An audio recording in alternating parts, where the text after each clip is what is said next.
Destiny has exotics. A lot of exotics. But despite so many options to choose from, many players neglect a large amount of them, refusing to even give them the attention they might deserve.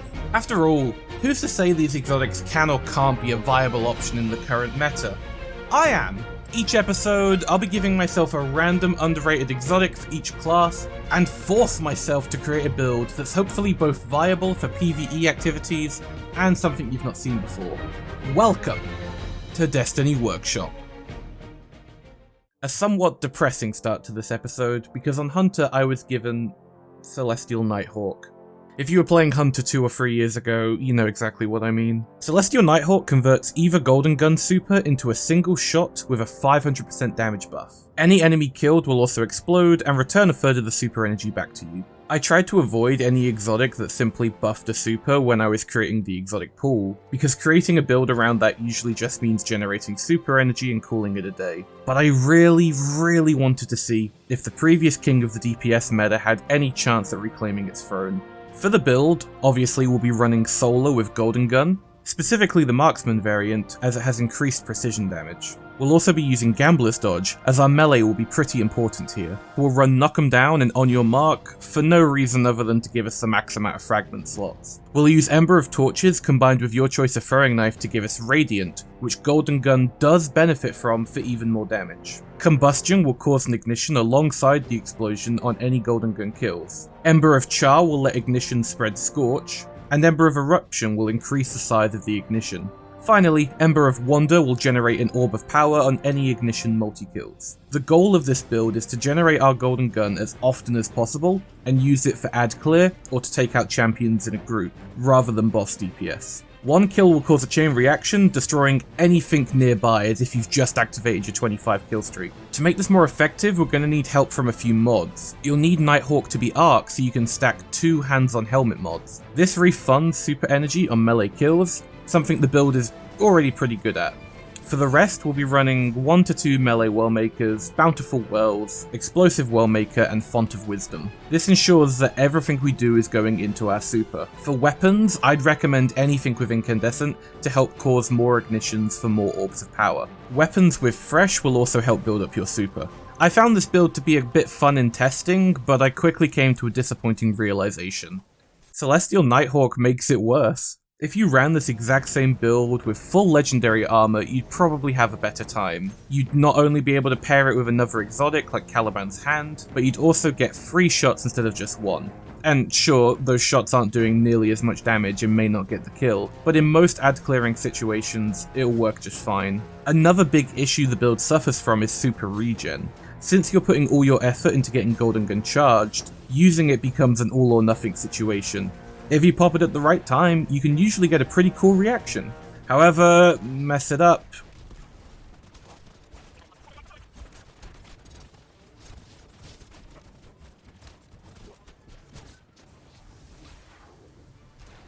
and you're back to grinding for super energy all over again. At least without Celestial Nighthawk, you get a couple chances to try again. Because of that, I'm gonna have to give it a 4 out of 10. Technically not a bad foundation for a build, but one held back by the exotic itself. The problem with Nighthawk is it aims to fill a role that should never be filled. Either it's the best option hunters have for DPS, or it's worthless. Buffing its damage would just create the same issue it got nerfed for originally, so the only way to save this exotic would be to rework it. I'd mostly keep it the same, but give an additional perk when your super isn't being used. For example, have precision kills spread a small amount of Scorch to nearby enemies when your super is charging. It's an idea that has a lot of potential, essentially giving any weapon a weaker version of Incandescent. And once your super is fully charged, the effect would go away, encouraging you to use it in order to get that perk back, rather than just holding onto your super for an entire raid encounter or crucible match. I'd love to hear yours in the comments below, and fingers crossed Bungie gives this exotic another look.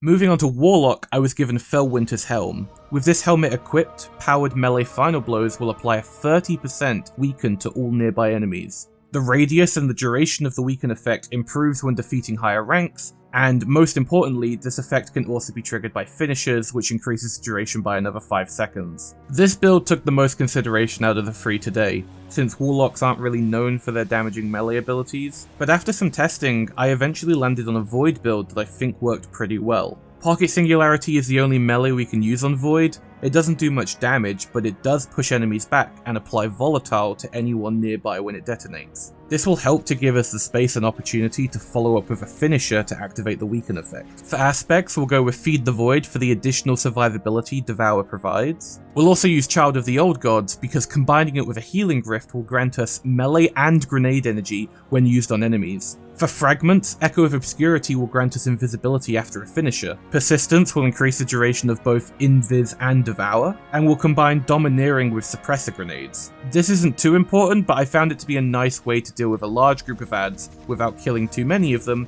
so I could follow up with a finisher. The fragment itself keeps our weapons fully loaded and grants increased mobility to move around the battlefield, helping us close the distance for those finishers. Finally, Echo of Leeching will start health regeneration for you and nearby allies on melee kills. I've mostly got it here for the stat boost it provides, but it can be useful when using an unpowered melee to clear the rest of the weakened group. Mods aren't really too important here, you can just throw on whatever keeps you alive longer, or gets your melee back quicker. Pairing Elemental Wells with Well of Tenacity is a fairly good idea though. If you plan to run this in higher content, I'd also bring Lucent Finisher. As you can imagine, a build based around finishers will generate a lot of heavy ammo with this mod. Finally, for weapons, I used my 1-2 punch Wastelander. This mostly helped me to guarantee a kill with Pocket Singularity for the weaken, or to help me get tougher enemies to lower health. Speaking of, I'd also recommend running a rapid fire weapon like an SMG. This will help you finisher weaker enemies without outright killing them. I won't lie, I was a bit worried when I got this exotic, but the build performed a lot better than I expected. I wouldn't call it amazing, but I could see it being fun for ad clear or supporting your team in dungeons, raids, and nightfalls. It's definitely dependent on when and where you choose to use it. I wish I had the time to try it against Golgoroth. So for that, I'll give it a 7 out of 10. There's definitely some wiggle room to improve this build further. Hopefully Strand will have some more consistent melees for Warlock to really let this exotic shine. Lastly for Titan, I was given Second Chance. And not gonna lie, I was very excited to see this pop up. I had an idea in my head for a build using this before I rolled these exotics, so it was really nice to have a reason to test it fall so clearly into my lap. Second Chance gives your shield throw melee a second charge, and is now capable of destroying a barrier champion's shield in a single hit. We'll be running Void and shield throw for this build. For aspects, we'll run Offensive Bulwark to increase melee damage, grenade regeneration, and improve the overshield our melee gives us. We'll also use Controlled Demolition to apply Volatile to anything our abilities damage, allowing for easy ad clear and to make our shield stronger against barrier champions. If you want to play more defensive or supportive, you can swap this out for Bastion. Fragments aren't as important here, so losing a slot doesn't matter too much. Speaking of, I ran Echo of Provision to help charge our melee on grenade damage. Echo of Remnants combined with the Vortex Grenade will pair nicely for charging that melee. Echo of Exchange grants us grenade energy on melee final blows, allowing those two abilities to feed each other. And finally, Echo of Expulsion, because what build isn't improved by more explosions? Our weapon choice is really where this build comes together though, as we'll be running Monte Carlo. Dealing damage with this auto rifle grants melee energy with a chance to fully regen our melee on kill. Melee kills will also increase Monte Carlo's damage and reload it from reserves. The cherry on top of this entire build is that this season, auto rifles can stun overload champions, giving you a consistent way to deal with the two most annoying champs in the game. For mods, we'll run Elemental Ordnance, Melee Wellmaker, Bountiful Wells, and Well of Tenacity. Since this is such a champion-focused loadout, you can also fit in the Unstoppable Hand Cannon or Grenade Launcher mods. On your class item, I'd also recommend Lord Kelvin's Basilisk to allow your grenades to stun overloads, or Advanced Scout to help teammates deal additional damage to champions you stun. Now I know what you're thinking, this build lives or dies on its ability to deal with endgame champion content. So how does it manage in Nightfalls? The answer is pretty damn well. I ran it a few times in Master Warden of Nothing, since that strike is packed with champions. I was able to easily stun pretty much anything I needed to. This week I also ran it in Grandmaster Insight Terminus. Admittedly, not the hardest GM to face, but we still made our way through smoothly despite me getting Overload and Unstoppable mixed up before we began. It's probably an easy mistake to make, I don't know. Maybe it's just me. It works so well in high-end content, I was really tempted to give this a 9 out of 10, or at least an 8.5. but to be honest, I think I've got to deduct a point for how specific it is. I wouldn't recommend it in general content, and it's gonna lose a lot of its effectiveness in any season that doesn't allow auto rifles to stun Overload or unstoppable champions. That makes it a lot more of a seasonal build, so I'll give it an 8 out of 10. If you're planning to run GMs before Lightfall launches, I highly recommend giving this a try, especially if you've been sitting on a second chance in your vault all year. Now is the time. It'll shine best in Glassway since that's got Void Burn and both Barrier and Overload champions. Give it a try.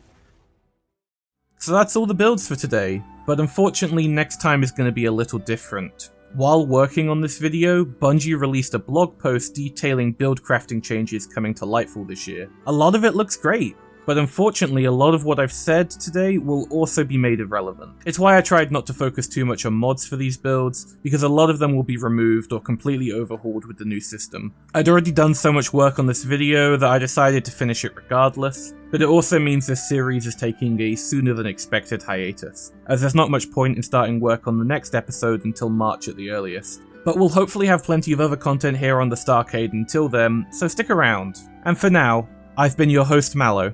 Thank you for watching the Starcade.